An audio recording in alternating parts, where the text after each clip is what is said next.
إني وجدت امرأة تملكهم وأوتيت من كل شيء ولها عرش عظيم.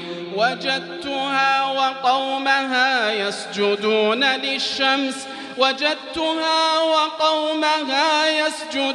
للشمس من دون الله، وزين لهم الشيطان أعمالهم فصدهم عن السبيل فهم لا يهتدون.